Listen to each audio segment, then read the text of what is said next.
பார்க்கலான்னு வந்தோம். இவ்வளோ ஜனமாக இருக்குது பார்க்க முடியல. ரொம்ப கஷ்டமாக இருக்குது. நாங்கள் நிற்கிற ஒரு 4 ஹவராக நின்றுக்கிறோங்க சாமி பார்க்க. அதுவும் அந்த லாஸ்ட்லேருந்து மெயின் ரோட்லேருந்து நின்று வரோம். இல்லை கிட்டத்தட்ட தான் மைக்கில் வருது. நான் ஒரு 4-5 ஹவர் வருது இதோட. ஆற்காட்டிலேருந்து வரோம். நான் திண்ணனூர்லேருந்து வரேன். நான் கிட்டத்தட்ட 5 வாரமாக வந்துட்டு இருக்கேன். ஆனால் இந்த அளவுக்கு கியூ நின்னதில்லை. இந்த வாரம் தான் பௌர்ணமின்றதுனால சந்திர கிரகணம்ன்றதுனாலயும் ஜனங்க வந்து விடிய காலைல வந்ததுனால கிட்டத்தட்ட 6 ஹவரா நின்று சாமியை பார்த்துட்டு போறாங்க. அதோடு இல்லாம ஜனங்களோட இதுக்காக கொஞ்சம் இது பண்ணலாம். ரொம்ப கஷ்டப்படுறாங்க ஜனங்க. ஆமா, குழந்தைங்களாம் ரொம்ப கஷ்டப்படுறாங்க.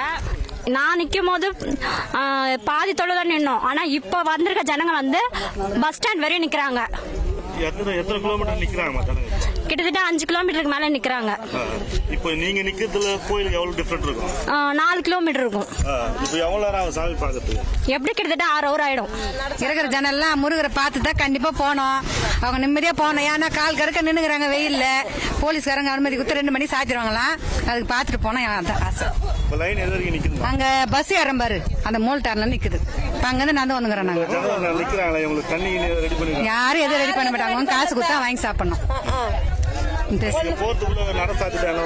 வெளியில பார்த்து தான் கும்பிட்டு வரணும். வேற என்ன பண்றது? அவர் அண்ணன் வந்துட்டோம். அவர் எப்படி பண்ணுவாரே தெரியாது.